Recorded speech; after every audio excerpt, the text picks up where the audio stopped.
Topic इसका काफ़ी ज़्यादा छोटा है, इसको हम लोग आराम से कवर कर लेंगे। देखो पोलराइजेशन के लिए हमें पहले लाइट वेव को अच्छे तरीके से समझना होगा कि ये जो हमारा लाइट वेव है वो किस तरीके से होता है, और इलेक्ट्रोमैग्नेटिक वेव बोलते हैं ना बेसिकली हम लोग।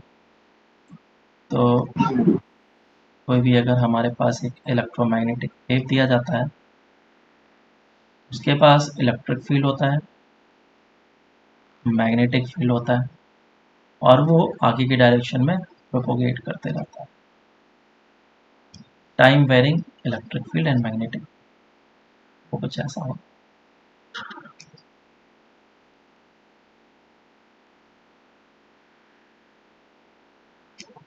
इस टाइप से अगर प्रोपोगेशन ऑफ लाइट इस डायरेक्शन में है, वेव प्रोपोगेशन,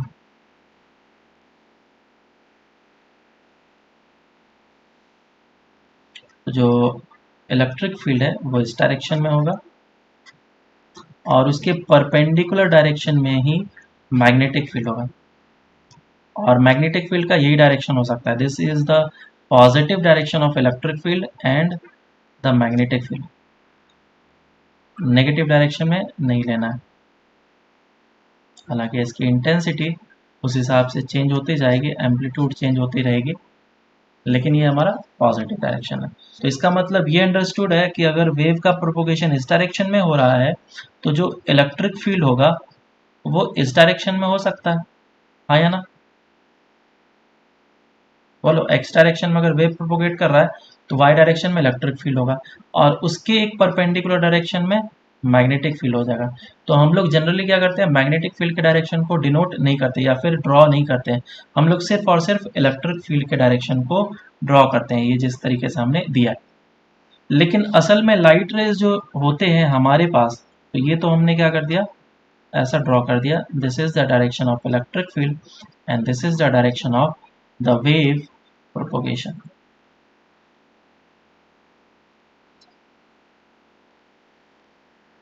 हमारा शॉर्ट वे में नोटेशन ऐसा रहेगा। लेकिन रियलिटी में जब हम लोग लाइट रेज को देखते हैं तो उसमें इलेक्ट्रिक फील्ड सिर्फ एक ही डायरेक्शन में नहीं होता है, ढेर सारे डायरेक्शन में होता है।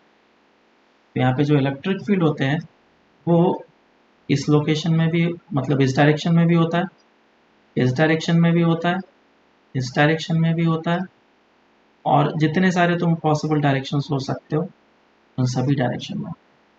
तो सोचो कितने सारे इलेक्ट्रिक फील्ड हैं और उन सभी इलेक्ट्रिक फील्ड के करस्पॉन्डिंग एक मैग्नेटिक फील्ड होगा।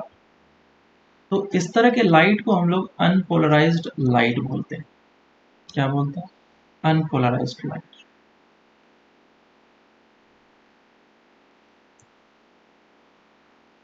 और इस तरह के लाइट को हम लोग पोलराइज्ड लाइट बोलते हैं, जिसमें कि इलेक्ट्रिक फील्ड का डायरेक्शन अच्छे तरीके से एक डायमेंशन में।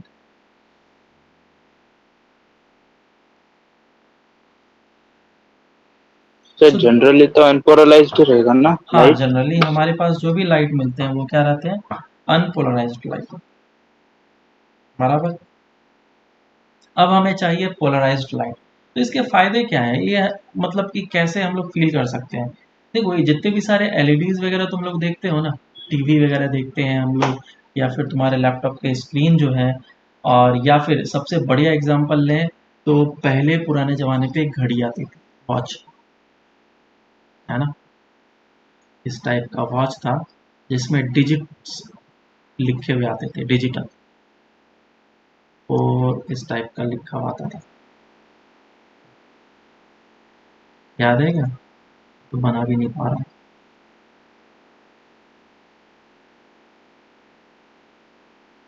याद आ रहा है? स्टेशन पर जब।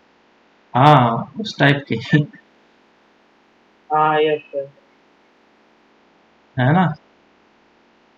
ये तुमने देखे होंगे, ये वॉचेस। हाँ सर। और अगर हमें पोलराइजेशन पता नहीं होता तो शायद ये वॉच हम लोग नहीं देख पाते, और एलईडीज वगैरह भी फिर हम लोग अच्छे तरीके से काम नहीं कर पाते। 00 इस तरीके से लिखा होता है, मान लो, ठीक है, ऐसा। तो इसमें तुम अगर अच्छे तरीके से देखोगे तो थोड़ा थोड़ा शैडो जो है ना वो इस जगह पे भी दिखता होगा तुम्हें, यहाँ पे, हाँ है ना, पूरा तरीके से नहीं जाता। काइंड ऑफ तुम्हें लगता हो कि अरे यार यहाँ पे भी है, लेकिन ये जो होता है थोड़ा ज़्यादा ब्राइटर होता है, ये वाला पार्ट थोड़ा ज़्यादा ब्राइटर होता है।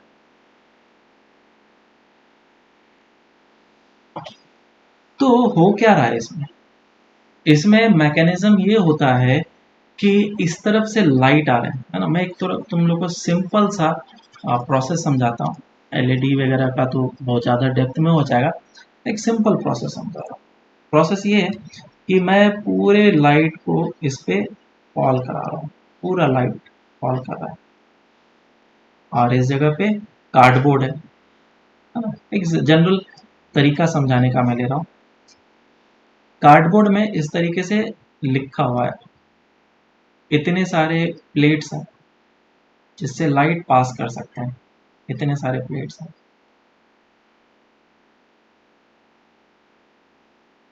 है ना, इतने सारे प्लेट्स हैं।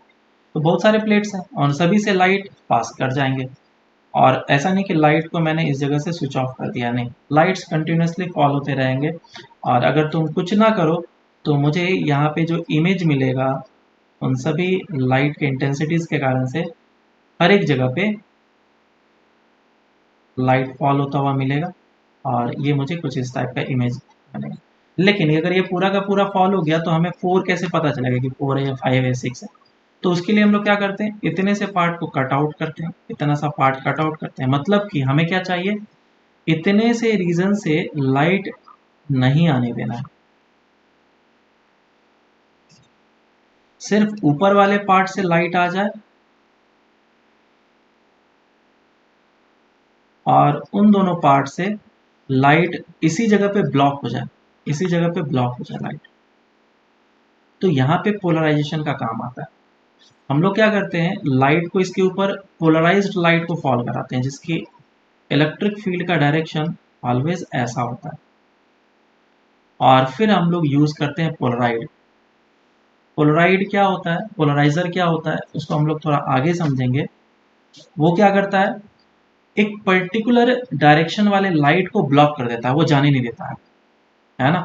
तो यहाँ पे ये पर्टिकुलर डायरेक्शन के लाइट मुझे रिक्वायर्ड नहीं है, मैं चाहता हूँ कि ना जाए, तो हम लोग क्या कर लेंगे, यहाँ पे पोलराइजर यूज कर लेंगे और ये फिर रोक देगा और फिर लाइट नहीं जा पाएगा। अच्छा ठीक है, ये काम तो सॉल्व हो गया 4 के लिए। लेकिन सपोज अगर मुझे 6 चाहिए होगा, तब तो लाइट वहां से निकलना चाहिए, तब क्या करेंगे। तो ये पोलराइजर एक ऐसा होता है जो कि इलेक्ट्रॉनिक्स डिवाइसेस के थ्रू कंट्रोल किया जा सकता है। वो पोलराइजर तुम्हें दो तरह के रिजल्ट्स दे सकते हैं, या तो पास करने देना है या तो पास नहीं करने देना, दो तरह के रिजल्ट्स दे सकते हैं। और इनफैक्ट हर एक जगह पे पोलराइजर लगा हुआ है। ये ऊपर में जितने भी तुम्हें पार्ट्स दिख रहे हैं, कितने पार्ट्स हैं टोटल, 1 2 3 4 5 6 7 8 है टोटल, 3 3 6 7 7 है टोटल। तो टोटल 7 पोलराइजर यूज हुआ है, और सातों के सात पोलराइजर इलेक्ट्रॉनिक डिवाइसेस से कंट्रोल किए जा सकते हैं, और वो डिसाइड करेगा कि लाइट को पास करने देना है या नहीं करने देना है। ठीक है, तो ये चीज होता है। अभी हमारा क्या काम आया, पोलराइज्ड लाइट ही सिर्फ फॉल कराना है इसके ऊपर। अगर मैं अनपोलराइज्ड लाइट फॉल कराऊं तो ऑलवेज मुझे 8 दिखेगा, ऑलवेज 8 दिखेगा। अब आगे समझते हैं हम लोग। तो एक बेसिक चीज समझा दिया कि हाँ ये पोलराइजेशन का क्या इंपॉर्टेंस है हमारी लाइफ में, और इसको हम लोग किस तरीके से यूज कर सकते हैं। कभी कभी देखते हो कि जो लाइट है वो काफी ज्यादा ब्राइट है ना। तुम्हारे रात रात में तुम लोग जब ड्राइविंग करते हो तो आग तुम्हारा एकदम बिल्कुल वो हो जाता है, क्या बोलते हैं, देख देख नहीं पाते हैं, काफी ज्यादा ब्राइट लगता है। तो वो पोलराइजेशन ऑफ लाइट के कारण से होता है, डिफ्रैक्शन वगैरह सब कुछ इंक्लूड होता है। तो हमें ये समझ में आ गया कि हाँ ये पोलराइज्ड लाइट है और ये अनपोलराइज्ड लाइट है। ठीक है, तो पोलराइजेशन क्या किसे हम लोग बोलेंगे, बताओ डेफिनेशन क्या होगा पोलराइजेशन का।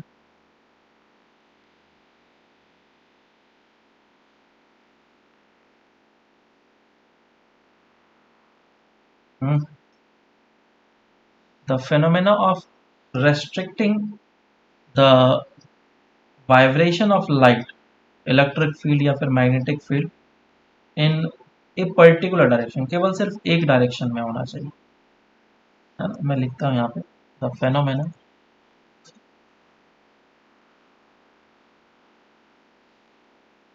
Of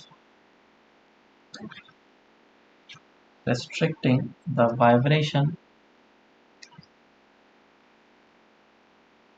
of light in a particular direction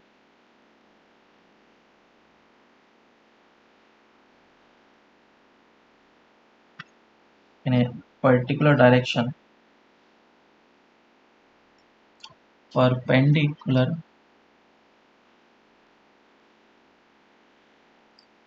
to the direction of propagation of light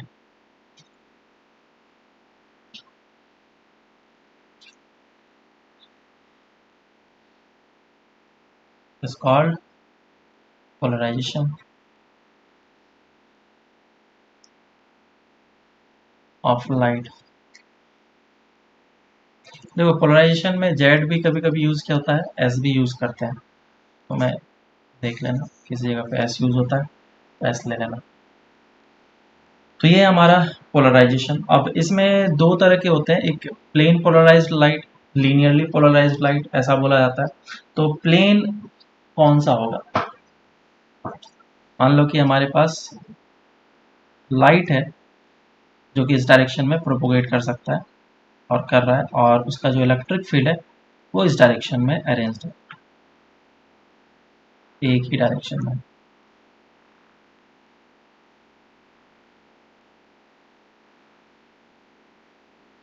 तो इसके परपेंडिकुलर प्लेन बन रहा होगा, देखो अच्छे से, एक परपेंडिकुलर प्लेन बन रहा होगा ऐसा ऐसा।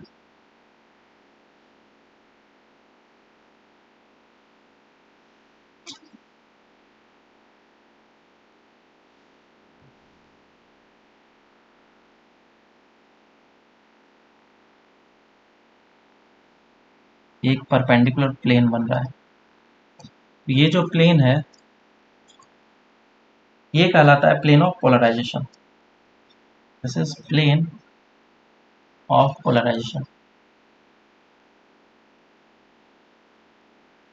और ये क्या है हमारा प्लेन ऑफ वाइब्रेशन, जिस प्लेन में सारे इलेक्ट्रिक फील्ड के एम्पलीट्यूड्स कम हो रहे हैं या फिर बढ़ रहे हैं, या फिर जिस डायरेक्शन में वो वेरी कर रहे हैं, वो प्लेन हमारा कहता है plane of vibration. So this is plane of vibration of waves, ये डायरेक्शन हमारा प्लेन ऑफ वाइब्रेशन कहलाएगा। ठीक है, तो अभी तक हम लोगों ने पोलराइजेशन देखा कि पोलराइजेशन का क्या मतलब है और कब हम लोग प्लेन पोलराइज्ड लाइट बोल सकते हैं। ये क्या है हमारा प्लेन पोलराइज्ड।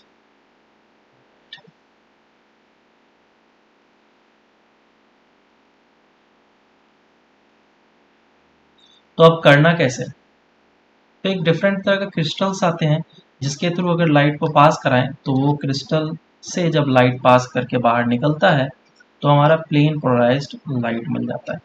ठीक है, तो इसमें टाइप्स किस किस तरह के होते हैं, एक तो हम लोग बोलते हैं टर्मलाइन क्रिस्टल,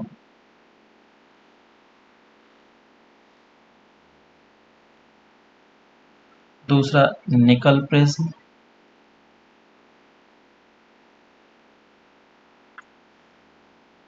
और पोलराइड।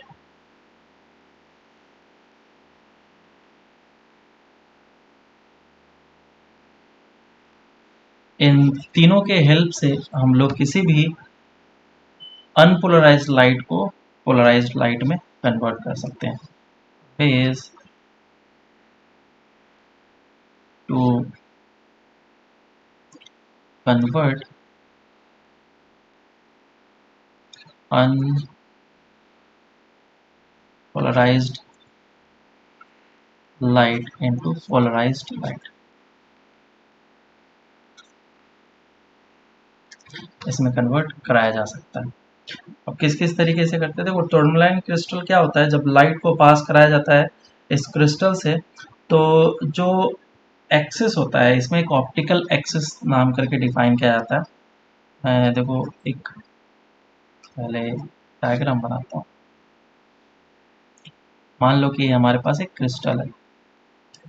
बेसिकली तीनों का काम सिमिलर ही होता है, वही काम करता है।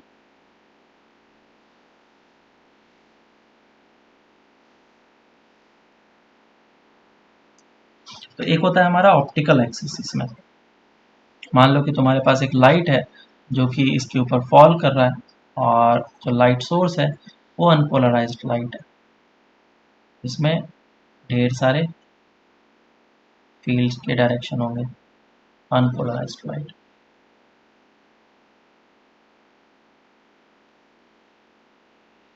अब मुझे इसको क्या करना है, पोलराइज करना है। तो पोलराइज करने के लिए हम लोग पोलराइड यूज करते हैं। और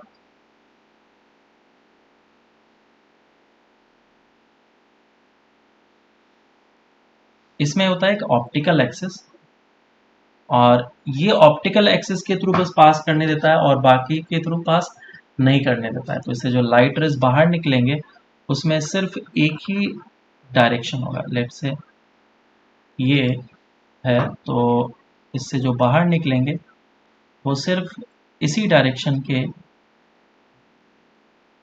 इलेक्ट्रिक फील्ड्स बाहर निकलेंगे। तो बाकी किधर चला गया, बाकी एब्जॉर्ब करा हो गया। तो क्रिस्टल के अंदर क्या होता है ना, वो कार्बन चेन्स वगैरह होते हैं। तो कार्बन चेन क्या करता है, लेट से ये इस तरीके से कार्बन चेन है, तो कार्बन चेन के थ्रू अगर इलेक्ट्रिक फील्ड इस तरीके से इंटरेक्ट करेगा तो वो एब्जॉर्ब हो जाता है, तो एनर्जी विल बी एब्जॉर्ब।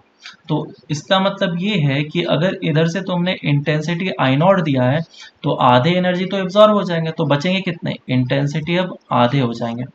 तो इंटेंसिटी जस्ट हाफ हो जाता है। तो इस बात को याद रखना है कि जब भी हम लोग फर्स्ट पोलराइड को यूज करते हैं तो इंटेंसिटी क्या हो जाती है, जस्ट हाफ हो जाती है। So this will be called as the polariser.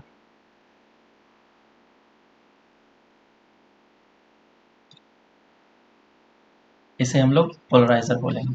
और इंटेंसिटी पहले पोलराइजेशन में ही जस्ट हाफ हो जाती है। तो अंदर जो कार्बन चेन्स वगैरह होते हैं उसने एनर्जी को एब्सॉर्ब कर लिया, और उसके बाद सिर्फ सिंगल प्लेन पोलराइज्ड लाइट को उसने बाहर भेजा। तो हमें जो लाइट मिला इस जगह पे, ये कैसा मिला, प्लेन पोलराइज। लेकिन हमें पता कैसे है कि किस डायरेक्शन में पोलराइज हुआ है, और उसमें भी ये भी पता नहीं है कि पोलराइज हुआ भी है या नहीं हुआ है, हमें पता तो चलना चाहिए। तो हम लोग क्या करते हैं, दूसरा पोलराइजर यूज करते हैं। ठीक है, मैं वापस से डायग्राम बनाता हूँ।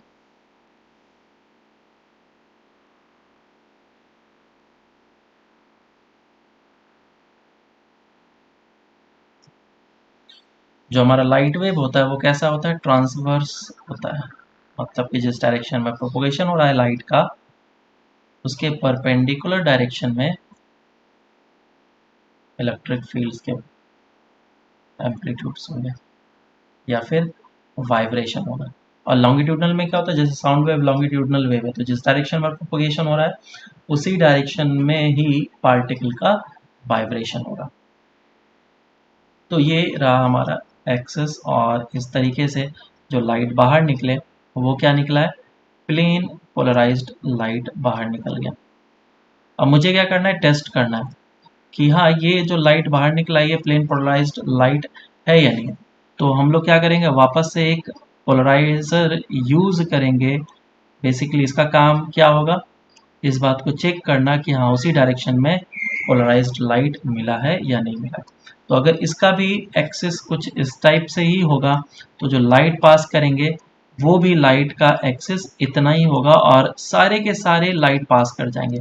तो इंटेंसिटी चेंज होगा क्या, नहीं, बिल्कुल चेंज नहीं होगा। तो जितनी इंटेंसिटी यहाँ पे थी उतनी इंटेंसिटी इस जगह पे होगी, that is I not by two.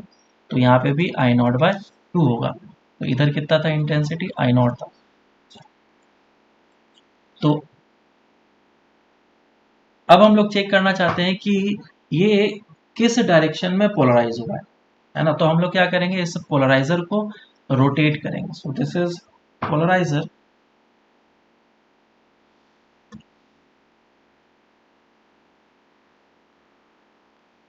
और ये टेस्टर।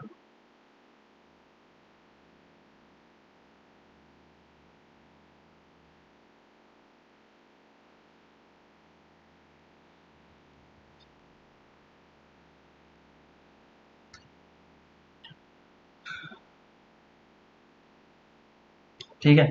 अब क्या करेंगे हम लोग, इसको रोटेट करेंगे, और जैसे ही रोटेट करेंगे तो रोटेट करने के कारण से जो इंटेंसिटी हमें इस जगह पे मिल रही थी वो चेंज हो गई। कैसे करके रोटेट कर रहे हैं, ऐसा था,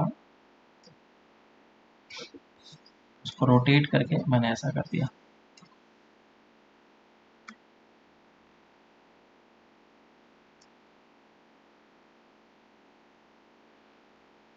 ठीक है, इस डायरेक्शन में हम लोग रोटेट कर रहे हैं 3D में। कैसे मैं दिखाऊं इसको, ये ऐसा होता है,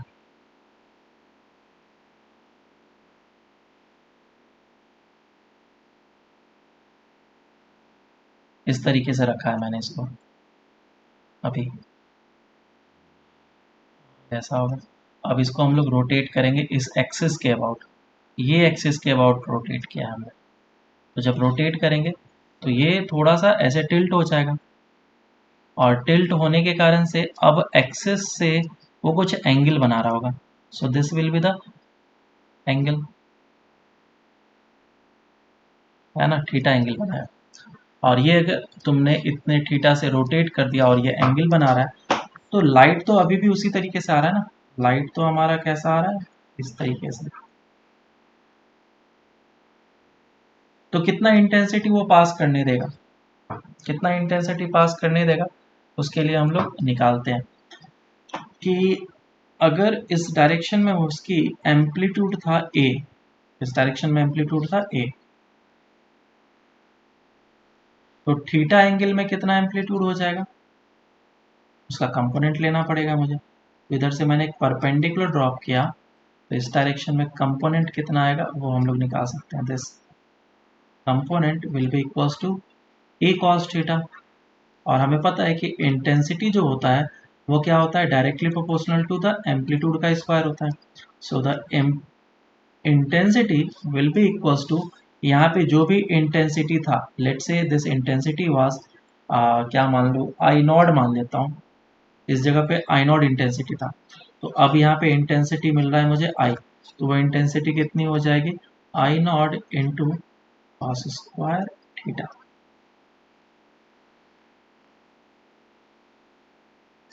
इस चीज़ को याद रखना, ये फॉर्मूला काफ़ी ज़्यादा इंपॉर्टेंट है।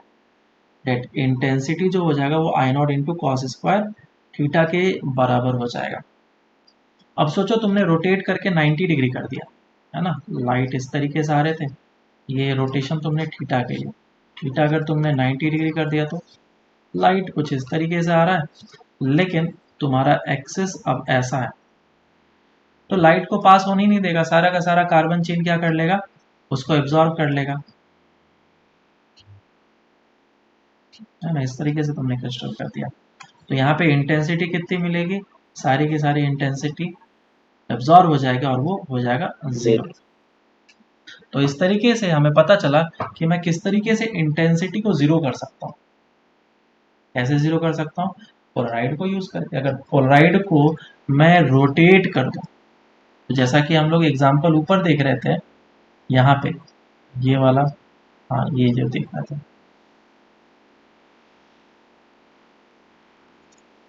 कि इससे लाइट मुझे नहीं मिलना चाहिए, तो क्या कर लो, पोलराइजर का जो भी एक्सिस है वो इसके जस्ट परपेंडिकुलर कर लो, पोलराइजर का एक्सिस, तो ये लाइट पास नहीं करने देगा, वहां पे मुझे क्या मिल जाएगा, डार्क। अब जब लाइट चाहिए होगा तो मैं पोलराइजर को वापस से एक्सिस उसका चेंज कर दूंगा पोलराइजर का, तो वो वापस से मुझे लाइट देने लगेगा। तो ये इस तरीके से हम लोग वो डिजिटल में कुछ चीज़ें लिखना चाहें तो लिख सकते हैं।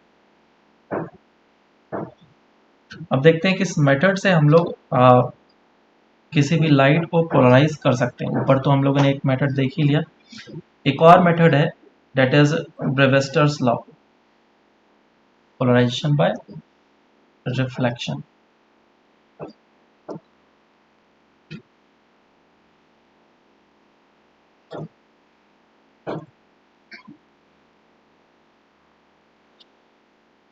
पोलराइजेशन बाय रिफ्लेक्शन,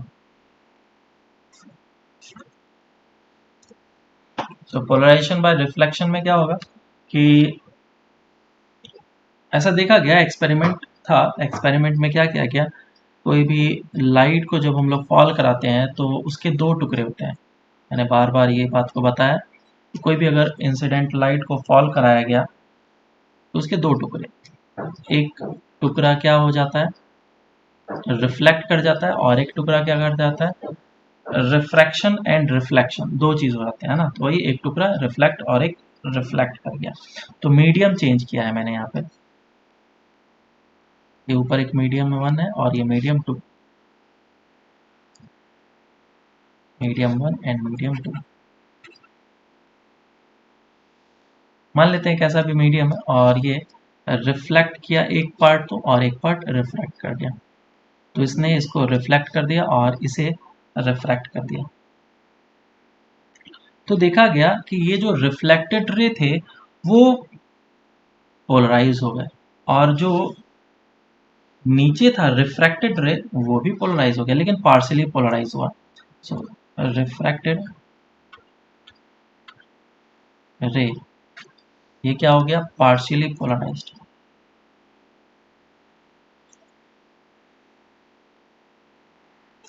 और ये जो रिफ्लेक्टेड था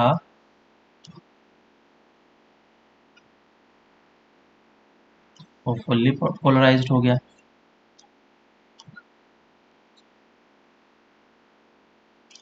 लेकिन ये हर एक एंगल के लिए नहीं हो रहा था, ये जब हम लोग इंसिडेंट एंगल को एक पर्टिकुलर एंगल पे रखते थे तभी ये फुल्ली पोलराइज्ड होता था, रिफ्लेक्टेड रे। लेकिन अगर इंसिडेंट एंगल को अगर हम लोग किसी और एंगल पे रखते थे तो वो फुल्ली पोलराइज्ड नहीं होता, है ना, पार्शियली पोलराइज होता था। तो एक ऐसी एंगल ऑफ इंसिडेंस जिस पे कि हमें रिफ्लेक्टेड रे पूरा का पूरा पोलराइज मिल रहा है। अब प्लेन ऑफ पोलराइजेशन के बारे में बात कर लेते हैं। तो जो रिफ्रैक्टेड रे है वो इसी डायरेक्शन में प्लेन पोलराइज होता था, और जो हमारा ये रिफ्लेक्टेड है वो परपेंडिकुलर डायरेक्शन में होता था। परपेंडिकुलर डायरेक्शन मतलब out of the plane and into the plane, जिस पे मैं लिख रहा हूँ। और इस तरीके से ये प्लेन पोलराइज्ड होता था। तो ब्रेविस्टर्स ने इस एंगल को निकाला, और इसे हम लोग पोलराइजिंग एंगल या फिर ब्रेविस्टर्स लॉ के नाम से जानते हैं। ठीक है, polarising angle.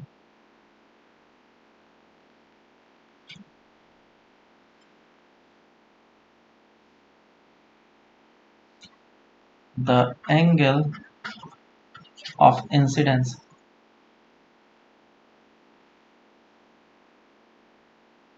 at which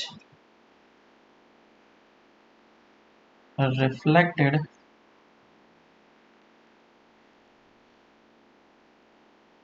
light ray is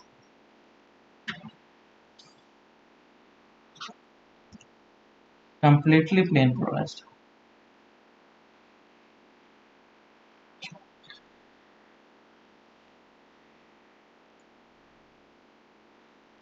Reflected light ray is completely plane polarized. तो इस जगह पे हमने क्या डाला था, अनपोलराइज्ड लाइट डाला था।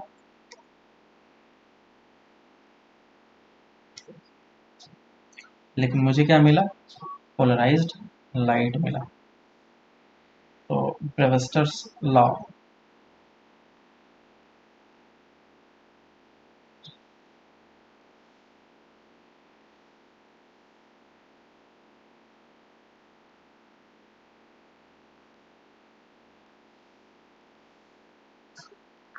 ब्रेविस्टर्स लॉ क्या बोलता है कि अगर मुझे रिफ्लेक्टेड रे फुल्ली पोलराइज्ड चाहिए तो उसके लिए कंडीशन ये है कि जो रिफ्लेक्टेड रे है और जो रिफ्लेक्टेड रे, दोनों लाइट रे जो होना चाहिए वो एक दूसरे के परपेंडिकुलर होना चाहिए। अगर ये ऐसा हो जाता है तभी जाकर के ये हमें फुल्ली पोलराइज्ड लाइट मिलेगा, रिफ्लेक्टेड वाला। तो क्या कंडीशन है, if the angle between the reflected ray and refracted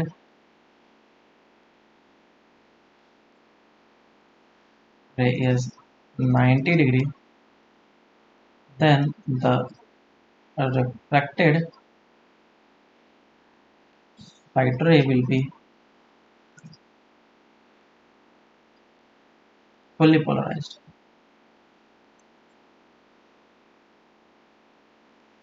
तभी जाकर के ये फुल्ली पोलराइज्ड होगा। तो कितना एंगल पे हमें फॉल कराना चाहिए, अब इसका डेरिवेशन हम लोग कर सकते हैं और इसे निकाल सकते हैं। किस तरीके से? काफ़ी ज़्यादा सिंपल तरीका है निकालने का। जो एंगल ऑफ इंसिडेंस है ये है आई, और इस डायरेक्शन में रिफ्रैक्ट कर गया, तो so this will be the angle R, और इसमें हम लोग स्नेल्स लॉ लगा सकते हैं। स्नेल्स लॉ से क्या आ जाएगा? Sine I is equals to N sine R, so इधर से आ जाएगा N is equals to sine I by sine R. दूसरा चीज, इधर से रिफ्लेक्ट कर गया लाइट, रिफ्लेक्ट कर गया तो ये एंगल जो होगा आर वो भी आई के बराबर होगा, और इन दोनों के बीच में होना चाहिए 90 डिग्री। हम लोग बोल सकते हैं that this R plus I, इसको आर नहीं बोलता,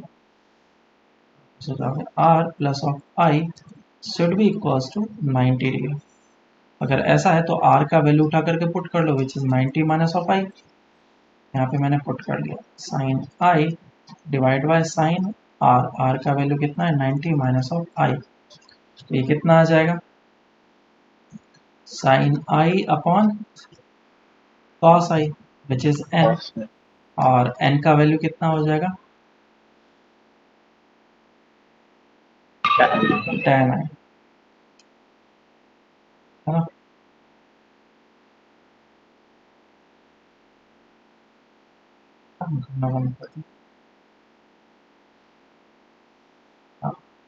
ये हो जाएगा 10 आई।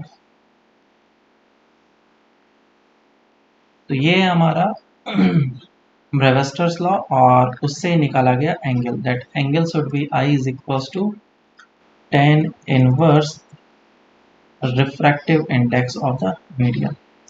तो इतने एंगल ऑफ इंसिडेंस पे अगर मैं फॉल कराऊंगा तो मुझे क्या मिलेगा? हाँ, फुल्ली पोलराइज्ड लाइट। ठीक है, तो बेसिक सा चीज था जो कि मैंने बता दिया।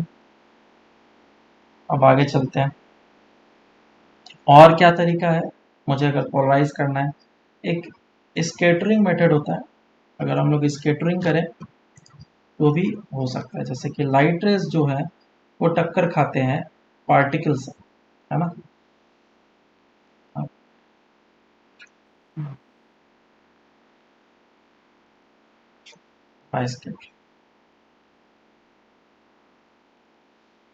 कोई भी अगर लाइट रेज हैं जो कि अनपोलराइज्ड है तो वो क्या करते हैं, काफ़ी दूर से आ रहे होते हैं और वो जाकर के टक्कर खाते हैं किसी भी स्मॉल पार्टिकल से। डस्ट पार्टिकल हो सकता है, एयर मॉलिक्यूल्स हो सकते हैं, कुछ भी हो सकता है। तो वो टक्कर खाने के बाद फिर 3 टुकड़ों में आ जाता है, और एक होता है पोलराइज्ड लाइट जो कि जेड डायरेक्शन में निकलता है, और एक होता है एक्स डायरेक्शन में पोलराइज्ड लाइट। लेकिन दोनों का जो प्लेन ऑफ पोलराइजेशन होता है वो आपस में परपेंडिकुलर होता है। जैसे कि एक्स डायरेक्शन का मैंने अगर ये प्लेन ऑफ पोलराइजेशन बनाया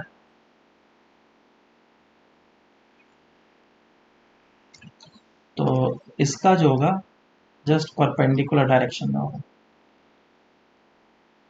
ये भी पोलराइज्ड लाइट। लेकिन ये जेड डायरेक्शन में, आपस में ये दोनों लाइट रेज कैसे होंगे? परपेंडिकुलर। और ये जो तीसरा पार्ट हुआ है ये हमारा अनपोलराइज्ड लाइट आगे निकल जाता है। ठीक है, अनपोलराइज्ड लाइट,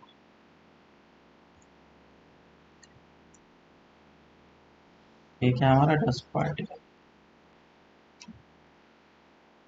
हम लोग एक्सेस चेंज कर सकते हैं ना? एक्सिस मतलब चेंज मतलब कि देखो जो लाइट रेज बाहर निकलेंगे ना, ये परपेंडिकुलर डायरेक्शन में निकल जाते हैं। हाँ, वही शिफ्ट करना है ना हाँ हमें, हाँ, परपेंडिकुलर। बस। तो इसमें हम लोग लिख सकते हैं कि when light falls on a small particle such as dust particle, air molecule, etc., then it is absorbed by the electrons.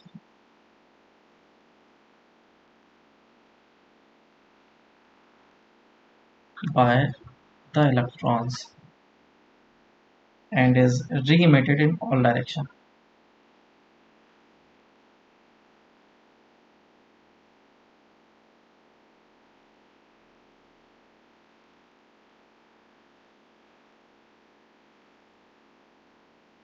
ठीक है, और इसी को हम लोग क्या बोलते हैं, स्कैटरिंग बोलते हैं। और जो भी लाइट एक दूसरे के परपेंडिकुलरली बाहर निकल रहे हैं, वो लाइट ऑलवेज प्लेन पोलराइज्ड होते हैं। समझ में आया क्या? हाँ ये चीज़ है, और तो इसमें कुछ ज़्यादा है नहीं। ऑप्टिकल एक्टिविटी नाम का भी चीज़ होता है, जिसमें कि कंसंट्रेशन वगैरह पे डिपेंड करता है कि किस तरह के वो रोटेशंस कराएंगे। दो तरह के हमारे सब्सटेंसेस होते हैं, जैसे कि मैंने बताया।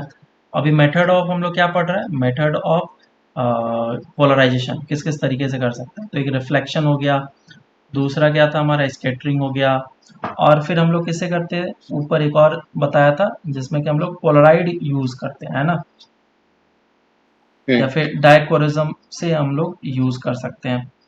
ये सब भी हम लोग यूज करते हैं, और जिससे हम लोग प्लेन पोलराइज्ड लाइट यूज कर सकते हैं। और भी तरह तरह के क्रिस्टल्स होते हैं या फिर लिक्विड होते हैं, फ्लूइड्स होते हैं, जिसके थ्रू अगर लाइट को पास कराते हैं तो वो अलग अलग तरह के बिहेवियर्स हो कर सकते हैं। इसके अगर इंटेंसिटी कम करना चाहो तो इंटेंसिटी कम कर सकता है। तुम चाहते हो कि नहीं लाइट इस तरीके से फॉल कर रहा हो सिंगल डायरेक्शन में, लेकिन मैं इस फ्लूइड से पास कर रहा हूँ, तो इस लाइट का डायरेक्शन को ही चेंज कर दे, वो इंटेंसिटी चेंज ना, ठीक है, बस लाइट का डायरेक्शन चेंज कर दिया। ये भी प्लेन पोलराइज्ड है और ये भी प्लेन पोलराइज्ड है। लेकिन देखो ये जो प्लेन पोलराइज्ड लाइट है उसका डायरेक्शन अलग है, और ये जो प्लेन पोलराइज्ड लाइट है उसका डायरेक्शन अलग है। तो ये क्या करेगा, ऐसे धीरे धीरे करके इसको रोटेट कर देगा। तो इस तरह के भी हमारे पास फ्लूइड्स होते हैं, है ना, जिससे हम लोग ये सब चीज़ें ऑब्टेन कर सकते हैं। इवन तुम इसके इंटेंसिटी को भी कम कंट्रोल कर सकते हो, ज़्यादा करना है या नहीं करना है।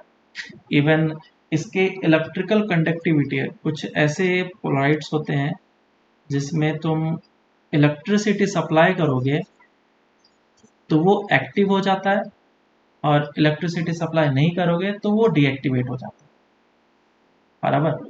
तो यही वाला जो चीज़ है ना, वो हम लोग एलईडी वगैरह में यूज़ करते हैं, जिससे कि तुम कंट्रोल कर सकते हो। इलेक्ट्रिक फील्ड से कंट्रोल होता है वो, कैपेसिटर लगा देते हैं और इलेक्ट्रिक होने के कारण से वो एक्टिव हो सकता है या फिर डीएक्टिव हो सकता है, डीएक्टिवेट हो सकता है।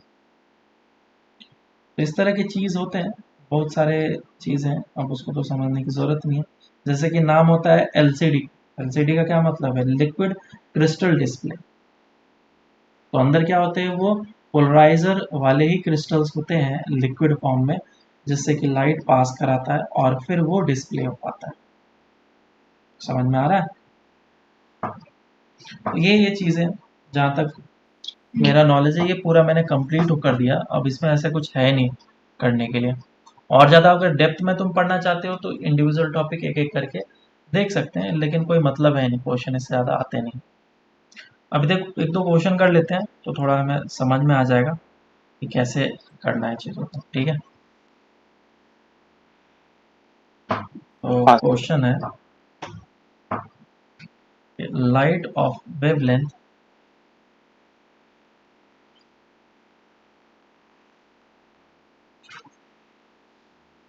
Lambda is equals to 6000 angstrom, ठीक है, is incident normally if it falls on slit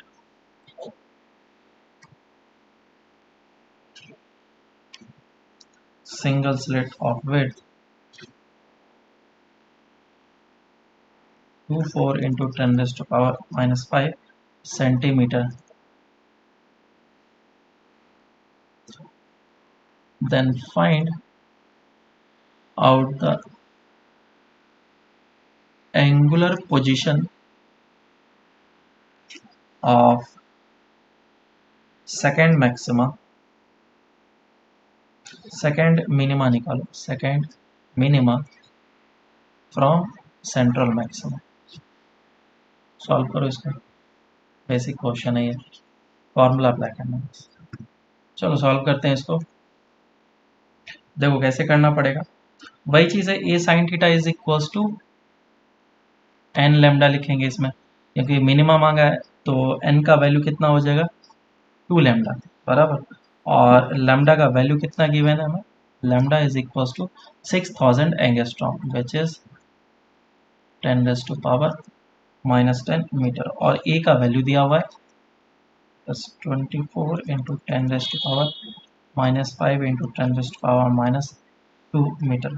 अब इन दोनों के वैल्यूज पुट कर लो तो साइन थीटा कितना आ जाएगा, sine theta is equals to 2 lambda by A.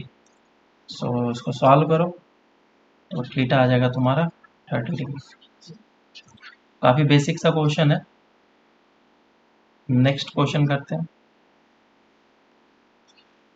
Next question में कुछ ऐसा बोला गया है कि वापस एक फ्रॉनहोफर्स डिफ्रैक्शन हो रहा है और वेवलेंथ दे रखा है 5000 एंगस्ट्रॉम और स्लिट है जिसका विड्थ दिया गया है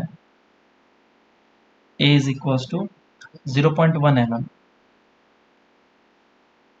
और इस जगह पे स्क्रीन है जो कि 2 मीटर के डिस्टेंस पे, 2 मीटर के डिस्टेंस पे। तो क्वेश्चन पूछा गया है find the width of central bright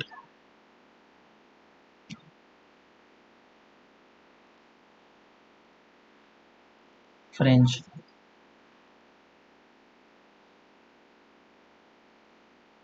solve करो इसको, ये भी सिंपल क्वेश्चन।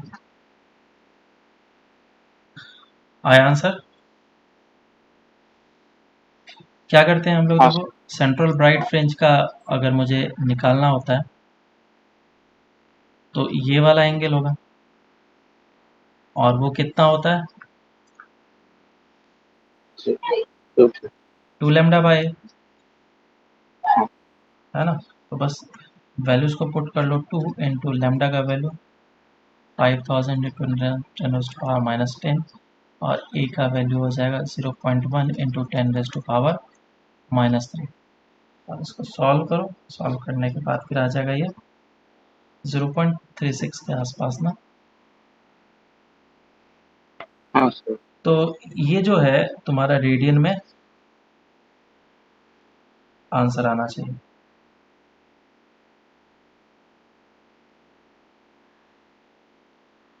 सॉरी, ये इतना तो नहीं आएगा,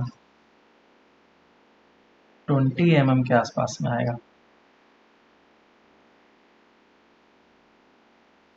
क्या मांगा क्या है हमने, विड्थ मांगा है ना, तो थीटा की तो ज़रूरत ही नहीं है मुझे, ये विड्थ चाहिए, ये आ जाएगा। और इसको हम लोग मल्टीप्लाई कर लेंगे, हाँ।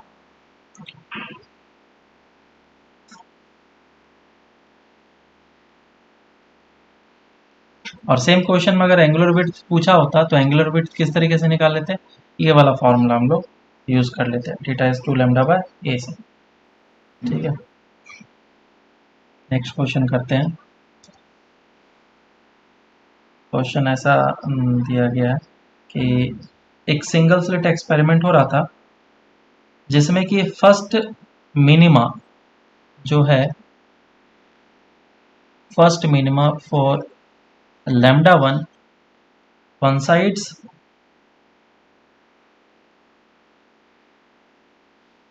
with first maxima of lambda 2।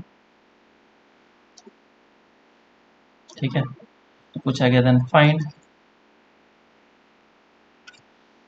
Lambda 2।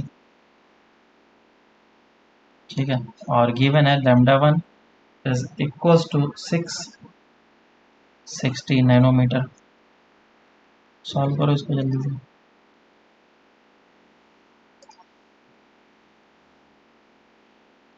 अच्छा एक तो इसमें देखो तुम दो तरीके से कर सकते हो, या तो तुम फॉर्मूला यूज कर लो y वाला और उससे आंसर निकाल लो, या फिर तुम एंगुलर वेट से भी कर सकते हो। एंगुलर वेट मतलब थीटा, ठीक है, जो कि साइन थीटा से हमारा निकलता है, D sine theta is equals to क्या होता है हमारा एन लेमडा। किसके लिए? हमारा मिनिमा के लिए, मैक्सिमा के लिए हमारा वो फॉर्मूला होता है। तो जब हम लोग फाइनल रिजल्ट निकालेंगे तो लैम्डा 1 बाई डी जो हो जाएगा वो इक्वल हो जाएगा 3 lambda 2 divided by 2d। Basically ये जो थीटा 1 होना चाहिए लैम्डा 1 के लिए और लैम्डा 2 के लिए जो एंगुलर पोजीशन होगा वो दोनों क्या होना चाहिए, वैल्यू सेम होना चाहिए, या फिर y जो होगा दोनों के लिए सेम होना चाहिए, y1 एंड y2। तो फॉर्मूला में वैल्यू पुट कर लो और इसे कैलकुलेट कर लो, सिंपल है। तो लैम्डा 1 कितना आ जाएगा तुम्हारा, lambda 1 660 into 10⁻⁻9 is equals to 3 by 2 lambda 2। So lambda 2 is equals to 2 by 3 660 nanometre. आ गया आंसर। ठीक है, नेक्स्ट क्वेश्चन करते हैं। बोल रखा है एक पोलराइजर है और एक एनालाइजर है। A polariser and an analyser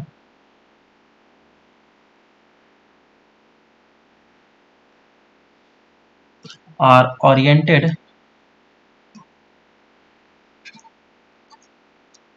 such that maximum light is transmitted।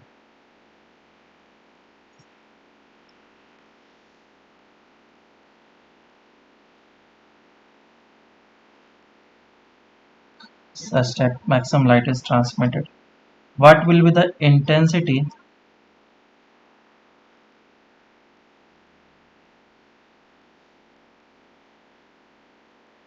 what will be the intensity when analyzer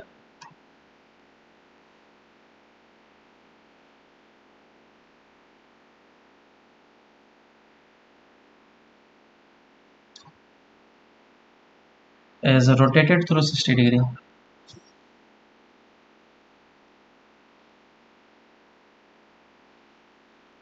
ठीक है, सिंपल क्वेश्चन।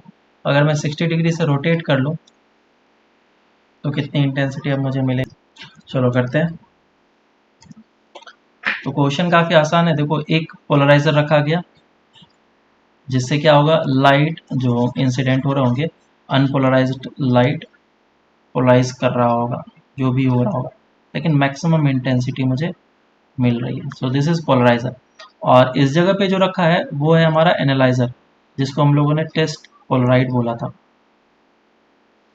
तो पहले जो लाइट आ रही थी वो इस तरीके से आ रही थी, और मान लो कि इस जगह पे लाइट आ चुकी है और इस लोकेशन पे इंटेंसिटी I1 है। तो अब इंटेंसिटी यहाँ पे कितनी होगी, क्योंकि इसको मैंने 60 डिग्री से रोटेट कर दिया है। तो इंटेंसिटी कितनी हो जाएगी, that I2 will be equals to I1 cos square 60 cos degree. कर 60 cos 60 कितना होता है 1/2। सो ये हो जाएगा I1 divided by 4। So intensity will be equals to I1/4। अब अगर इंटेंसिटी यहाँ पे ये पहले ही प्लेन पोलराइज्ड आ रहा होगा तो इसकी इंटेंसिटी सेम होगी। लेकिन लेट से कि इस जगह पे प्लेन पोलराइज्ड लाइट नहीं था, वो अनपोलराइज्ड लाइट था। अगर ये प्लेन होगा तो प्लेन पोलराइज्ड, तो I0 इंटेंसिटी जो होगी वो I1 के बराबर होगी। लेकिन अगर अनपोलराइज्ड तुमने डाला है तो पहले बार में कितना हो जाएगा इंटेंसिटी, जेई में एक बार पूछा जा चुका है, इसीलिए मैं वापस से बता रहा हूँ। अब इसकी इंटेंसिटी कितनी हो जाएगी, I1 will be equals to I0/2, just आधा। टू। और क्योंकि तुमने अब इसको 60 डिग्री से रोटेट किया है, इसको तुमने 60 डिग्री से रोटेट कर दिया है, तो अब इसकी इंटेंसिटी कितनी हो जाएगा, I2 will be equals to I1/4। I1 का वैल्यू कितना, I0/2 इंटू 1/4। ठीक है, तो ये कितना हो जाएगा, I0/8। तो इस चीज को हम लोग ध्यान देंगे एक इस तो सर तरीके वो से हाफ क्या। लाइफ के जैसे, क्या बोल रहा हूँ, हाफ लाइफ के जैसे है ना। नहीं नहीं, हाफ लाइफ के जैसा नहीं है, ये सिर्फ फर्स्ट पोलराइड में ही होता है, सेकंड पोलराइड में ऐसा नहीं होगा, और तभी होगा जब अनपोलराइज्ड हाँ, लाइट होगा, क्योंकि आधे लाइट क्या हो जाएंगे, एब्जॉर्ब हो जाएंगे। पोलराइज, हाँ, पॉपुलर ऑब्जर्व।